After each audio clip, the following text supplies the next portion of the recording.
नमस्कार, स्वागत है आपका अखंड गौरव न्यूज में। मैं हूं नीरजा पटेरिया। आइए आज की शुरुआत करते हैं कुछ खास खबरों के साथ। कांग्रेस पार्टी के पूर्व राष्ट्रीय प्रवक्ता एवं पूर्व राज्यसभा सांसद श्री सत्यव्रत चतुर्वेदी की पुत्री कांग्रेस पार्टी की नेत्री निधि चतुर्वेदी से हमारे चैनल हेड विनोद गुप्ता गौरव ने की है खास बातचीत। तो आइए आपको सुनवाते हैं बातचीत के कुछ अंश। आप देख रहे हैं अखंड गौरव न्यूज। मैं हूं विनोद गुप्ता गौरव। इस समय मध्य प्रदेश में विधानसभा 2023 की तैयारियां जोरों पर चल रही हैं। समस्त राजनीतिक दल अपनी तैयारियों में जुट गए हैं। हम यहाँ मौजूद हैं छतरपुर के टोरिया हाउस में। हमारे बीच में मौजूद हैं निधि चतुर्वेदी जी, जो महाराजपुर विधानसभा क्षेत्र से कांग्रेस पार्टी से चुनाव लड़ना चाहती हैं और वो लगातार महाराजपुर विधानसभा क्षेत्र का भ्रमण कर रही हैं। आइए उनसे बातचीत करते हैं और जानते हैं कि आखिर उनका विजन क्या है, किन मुद्दों को लेकर के वो चुनाव लड़ेंगे। ऐसे तमाम सवालों के जवाब उनसे जानते हैं। बहुत बहुत स्वागत निधि जी आपका हमारे चैनल में। धन्यवाद गौरव जी, आपको और आपके दर्शकों को भी मेरा नमस्कार। निधि ये जानना चाहते हैं आपसे कि आप महाराजपुर विधानसभा क्षेत्र का लगातार काफी दिनों से दौरे कर रही हैं, लगभग काफी क्षेत्र में आप घूम चुकी हैं और आप विधानसभा का चुनाव लड़ना चाहते हैं, तो आपका विजन क्या है? विजन है सेवा करना, लोगों के बीच जाके उनको उनकी जो प्रॉब्लम्स हैं वो सॉल्व करना, उनके काम करवाना, विकास करना क्षेत्र का। आप अभी काफी 80% लगभग क्षेत्र में घूम चुकी हैं। वहाँ की जनता से आप परिचित हुई, किस प्रकार की समस्याओं से वहाँ की जनता जूझ रही, वहाँ की मुख्य समस्या क्या है, आप क्या उनसे वाकिफ हैं? देखिए, जो आम जनता है वो अभी जिन समस्याओं से जूझ रही है वो मूलभूत सुविधाओं की है, जैसे सड़क, बिजली, पानी। कई गांव हैं जहां पे आज के दिन भी सड़क नहीं गई है। ये सुनने में बड़ा अटपटा लगता है कि आज के ज़माने में, आज के टाइम में कई ऐसे हमारे देश में, हमारे प्रदेश में, हमारी क्षेत्र में ऐसे गांव हैं जहां सड़कों की पहुंच ही नहीं है, सड़क ही नहीं है। मैं खुद ऐसे गांव गई हूं जहां पे गड्ढे हैं, जहाँ पे अच्छी अच्छी गाड़ियाँ फंस जाती हैं, वहाँ सड़क नहीं है। कई ऐसी जगह हैं जहाँ पीने की पानी की सुविधा नहीं है। यहाँ तक कि महाराजपुर शहर खुद में कई ऐसे वार्ड्स हैं जहाँ पे पीने की पानी नहीं पहुँचा है। और बिजली की तो समस्या पूरे प्रदेश में ही है और हमारे क्षेत्र में कुछ ज़्यादा ही है, क्योंकि ज़्यादातर ग्रामीण इलाका है। तो वहाँ मतलब मुश्किल से कई बार तो 12-12, 15-15 घंटे बिजली नहीं रहती है। राजनीतिक घराने से हैं और महाराजपुर विधानसभा क्षेत्र जो है उत्तर प्रदेश की सीमा से लगा हुआ और मध्य प्रदेश का सबसे पिछड़ा विधानसभा क्षेत्र है। वहाँ लंबे समय तक वो सीट आरक्षित रही है। तो ऐसे क्षेत्र में थोड़ा राजनीति का कार्य दुर्लभ और कठिन हो जाता है। तो क्या इस प्रकार से आप कठिनाई के साथ काम कर पाएंगे? हाँ, क्यों नहीं कर पाऊंगी। जैसे आपने खुद बताया कि मैं एक ऐसे परिवार से हूँ जो बहुत राजनीति से, जिसका जुड़ाव, नाता बहुत पुराना रहा है। मैंने राजनीति अपने बचपन से देखी है, मुझे उसमें कोई दिक्कत नहीं है। और ये जो क्षेत्र है ये मेरे लिए नया नहीं है और मैं इसके लिए नई नहीं हूँ। यहाँ के लोग, यहाँ का रहन सहन, यहाँ का तौर तरीका मैं बहुत अच्छे से जानती हूँ। यहाँ की राजनीति से भी बहुत पहले से वाकिफ हूँ। यहाँ कौन क्या कैसा है मुझे हर एक चीज़ की खबर है, पता है। और रही बात कि मैं कर सकती हूँ कि नहीं कर सकती हूँ, ये आपको वक्त ही बताएगा कि मैं वहाँ पे राजनीति कर सकती हूँ या नहीं। लेके चलें और छतरपुर जिले को, तो यहाँ कांग्रेस पार्टी गुटबाजी में बटी हुई है। क्या ऐसी स्थिति में आपको नहीं लगता है कि विधानसभा चुनाव में लोगों को काफी समस्याओं का सामना करना पड़े? किस प्रकार से सरकार में आ पाएंगी? कांग्रेस पार्टी गुटों में बटी हुई है। नहीं, कोई गुटबाजी नहीं है कांग्रेस में। ये किसने कह दिया कि कांग्रेस में गुटबाजी है? हमारी पार्टी में सभी मिलजुल के रह रहे हैं।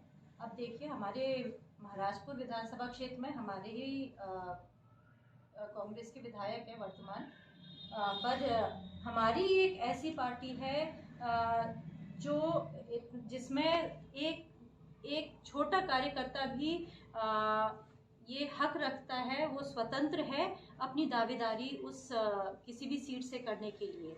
सो मैंने की है और हर तरीके से दावेदार चाहे जो भी हों, विधायक हो, दावेदार हों, एक तरीके से कहीं ना कहीं जाके हम सब लोग पार्टी का ही प्रचार प्रसार कर रहे हैं। टिकट किसको मिलता है ये बात की बात है, पर सारे दावेदार उम्मीदवार और पूर्व या वर्तमान विधायक या पदाधिकारी सब पार्टी के लिए काम कर रहे हैं। ये चुनाव का टाइम है, ये गुटबाजी का टाइम नहीं है।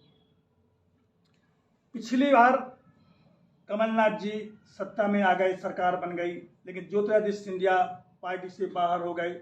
इससे उन्हें सत्ता से बाहर कांग्रेस को होना पड़ा। तो आपको नहीं लगता है कि ज्योतिरादित्य सिंधिया के साथ एक बहुत बड़ा खेमा है, अब वो कांग्रेस के विरोध में काम करेगा? पहले तो कांग्रेस के साथ में था, इसलिए वो सरकार बना ले गए थे कमलनाथ जी। इस बार ज्योतिरादित्य सिंधिया से कितना नुकसान होगा कांग्रेस पार्टी? ये छटनी पहले हो चुकी है। अब तो जो पार्टी के लिए लोग हैं वो पार्टी के लिए ही काम करेंगे। जिनको जाना था वो ऑलरेडी जा चुके हैं, अब तो कोई बचा नहीं जाने को। तो उनसे हमें कोई भी परेशानी नहीं है, उनसे वो हमारे लिए कोई क्या कहेंगे चैलेंज नहीं है, क्योंकि हमारी पार्टी तो अपने लिए काम कर रही है। हम लोग बहुत सशक्त हैं, हम अपने तरीके से काम कर रहे हैं और वही बात है कि अब मैं उससे ज़्यादा आगे कह नहीं सकती हूँ। छटनी हो चुकी है। छतरपुर जिले में कांग्रेस पार्टी के 3 विधायक हैं वर्तमान में, और अभी जो नगरीय निकाय का चुनाव हुआ तो ज्यादातर नगरों में भाजपा की परिषद बनी है। क्या माना जाए, कांग्रेस के विधायक निष्क्रिय थे, क्यों नहीं अपनी परिषद बना पाए? इसका जवाब तो आपको वो विधायक ही दे सकेंगे, मैं कैसे दे सकती हूँ? नहीं, पार्टी के हिसाब से पता लगे ना, कांग्रेस पार्टी। हाँ, बहुत अनफॉर्चुनेट है कि नहीं हुआ, लेकिन क्यों नहीं हुआ, कैसे, किस लिए नहीं हुआ, ये तो जो विधायक हैं, पदाधिकारी हैं, आपको वही जवाब दे पाएंगे। अभी भाजपा सरकार की कुछ मुद्दों से पार्टी भटक गई थी, तो जनता ने यहाँ जो सरकार ने वादे किए वो पूरे नहीं कर पा रही थी। जैसे मेडिकल कॉलेज का मुद्दा था छतरपुर में, विश्वविद्यालय केवल घोषणा तक सीमित रह गया है। यहाँ ये फ्लाईओवर बनना है, इसकी ये भी सरकार नहीं कर पा रही। तो इसके लिए जनता ने आंदोलन किया, मेडिकल कॉलेज के लिए जनता ने आंदोलन किया। कांग्रेस पार्टी के 3 विधायक होने के बाद वो सड़कों पर नहीं उतरी कांग्रेस, और सरकार के विरोध में कोई बड़ा प्रदर्शन नहीं किया। इसे क्या मानेंगे? नहीं, प्रदर्शन हुए थे, आपने कवर नहीं किया होगा। नहीं, जैसे मेडिकल कॉलेज के लिए कहाँ प्रदर्शन हुआ है? कांग्रेस की तरफ से नहीं होगा। हाँ, यहाँ के कुछ पत्रकार जरूर बैठे रहे हैं अनशन पर, और यहाँ के कुछ समाजसेवी नगर की जनता बैठी रही, लेकिन कांग्रेस पार्टी के विधायक, केवल छतरपुर विधायक आलोक चतुर्वेदी भर उनके मंच पर आए थे, बकाया जिले के और कोई विधायक नहीं आए। अगेन मैं आपसे फिर यही कहूँगी कि ये तो आप सवाल उनसे कीजिए, मैं कैसे बता सकती हूँ? हो सकता है वो उस टाइम यहाँ पर ना हो सकता है कि उनके कोई और प्रायोरिटीज हों। भारतीय जनता पार्टी कह रही कि हम जनहितैषी योजनाएं चला रहे हैं और प्रचंड बहुमत के साथ भारतीय जनता पार्टी फिर सत्ता में आएगी। तो क्या आपको लगता है उनकी योजनाएं धरातल पर काम कर रही हैं, और क्या आपके लिए कोई चुनौती होगी? देखिए, 2 अलग अलग चीज़ें हैं, 2 अलग अलग मुद्दे हैं। उनका प्रचंड बहुमत के साथ आना और क्या उनकी योजनाएं यहाँ पर काम कर रही हैं या नहीं कर रही हैं। जहाँ तक सवाल है उनकी योजनाओं का, ये तो सभी कोई जानता है कि योजनाएं सिर्फ कागजी है, धरातल पे उनका कहीं पे भी कोई वजूद नहीं है। जो योजनाओं को, अगर योजनाओं की बात की जाए तो सबसे पहली बात तो ये कि आधी 80-85% योजनाएं वो हैं जो कांग्रेस सरकार ने लाई थी। भाजपा ने सिर्फ क्या किया, उनका नाम बदल के, उनका भाजपाईकरण करके उनको नई योजना की तरह पेश किया गया। अब वो पेश तो कर दी गई बहुत प्रचार प्रसार के साथ, लेकिन एक्चुअली में उनका कभी कुछ धरातल में कुछ हुआ नहीं, क्योंकि कई ऐसी जगह हैं जहाँ मैं जाती हूँ, उन योजनाओं का निष्क्रियपन, उन योजनाओं का फेलियर ही मुझे दिखता है। मैं अगर बिल्कुल छोटे तरीके से बोलूँ, अगर इसको मुद्दे को खींचूँ तो बहुत बड़ी बातें हैं, बहुत सारी ऐसी चीज़ें हैं। तो ये योजनाएं तो एक पूरी तरह से फेल है। और रहा भाजपा का प्रचंड बहुमत के साथ आना, तो ये तो पिछली बार भी आप लोगों ने देख ही लिया था कि बहुमत किसको मिला था और सरकार किसकी बनी थी। अब क्योंकि इनकी सरकार नहीं बनी तो इनके पेट में इतनी गुड़गुड़ हुई कि इन्होंने वहाँ पे हमारे विधायकों को खरीदा और अपनी सरकार जबरदस्ती बना ली। तो ये बेसिकली तो एक जनमत का, जनादेश का, वोटर्स का और हमारे संविधान का पूरी तरह से क्या कहेंगे उसका अपमान है कि हम जनता ने सरकार कांग्रेस की बनाई और आपने उसको चलने नहीं दिया। तो प्रचंड बहुमत किसको मिलता है ये आने वाला टाइम खुद ही बता देगा। इस समय हम देख रहे हैं छतरपुर जिले में आए दिन अपराध हो रहे हैं, हत्याएं हो रही हैं, घटनाएं हो रही हैं, महिलाओं के साथ हो रही। और अभी मणिपुर में एक जो घटना हुई बहुत शर्मसार घटना थी। इन तमाम मुद्दों को लेकर के आप क्या कहेंगी? महिला सुरक्षा के लिए सरकार कहां तक सफल है, असफल है, क्या कहेंगे? देखिए, ये सरकार सिर्फ भाजपा की, इनको सिर्फ बड़े बड़े वादे करने, माइक पे बहुत बड़ी बड़ी बातें करनी, योजनाएं देनी, ये सब आता है, पर ये एडमिनिस्ट्रेशन देश नहीं चला सकती। इनको देश चलाना नहीं आता। ये वो लोग हैं जिन्होंने हमारे जब देश की आज़ादी की लड़ाई हम लोग लड़ रहे थे, जब कांग्रेस लड़ रही थी, तब ये लोग अंग्रेज़ों के जासूस बने थे। इन्होंने स्वतंत्रता संग्राम में हिस्सा नहीं लिया था। आज के दिन वो लोग पाठ पढ़ा रहे हैं हमें नेशनलिज्म का। आज के दिन वो लोग हमें बता रहे हैं कि नेशनलिज्म क्या है और क्या कहते हैं स्वतंत्रता क्या है और देशभक्ति क्या है। ये बताएंगे हमें कि देशभक्ति क्या है। कांग्रेस पुरानी एक पार्टी है। जब कांग्रेस के 100 साल बाद भाजपा का उदय हुआ था, भाजपा आई थी, तो ये हमें ना सिखाएं कि नेशनलिज्म क्या है, देशभक्ति क्या है। ये पाठ ना पढ़ाएं, अपनी गरिबान में झांक के देखें। आज के दिन जो देश में हो रहा है वो सिर्फ निंदनीय, दयनीय और क्या कहेंगे शर्मनाक नहीं है।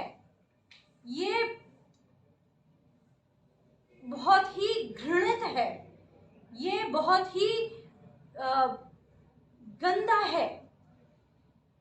इसको जो संज्ञाएं इस तरीके की दी जाए वो कम है, क्योंकि ये पहले गुजरात हुआ, आज के दिन मणिपुर है। कोई बड़ी बात नहीं है, कल के दिन अगर हमारा प्रदेश हो तो। ये जनता को सोचना है इनको वोट देने के पहले कि आपके ये आज जो मणिपुर में हो रहा है वो कल के दिन हमारे प्रदेश में भी हो सकता है। हम भी वहां खड़े रह सकते हैं जहां आज मणिपुर के लोग खड़े हैं। तब क्या करेंगे हम लोग? ये जनता को बहुत सोचना की जरूरत है। हमारा संविधान पे चोट है, विपक्ष को कुचला जा रहा है। इस तरीके की घटनाएं बहुत ही निंदनीय है और ये सरासर ये देश को एक तरीके की डिक्टेटरशिप जो है उसकी तरफ धकेला जा रहा है। आप कहेंगे जो हिटलर शाही है, देश उस तरफ जा रहा है। जनता को बहुत सोच समझ के अपने एक एक वोट के लिए निर्णय लेना है। ये जनता के ऊपर है कि आप किस तरीके की सरकार बना रहे हो। जिस तरीके की सरकार बनाओगे उस तरीके का आपको देश मिलेगा। आज के दिन ये हो रहा है, रोजगार नहीं है, महंगाई है, हर तरीके से जनता, आम लोग को मार पड़ रही है। तो देश कहाँ जा रहा है भाई? आप भाजपा पूछती है 70 साल में कांग्रेस ने क्या किया? भाई आपने 10 साल में क्या किया हमें ये बता दो। हम कहाँ थे और कहाँ आ गए हैं?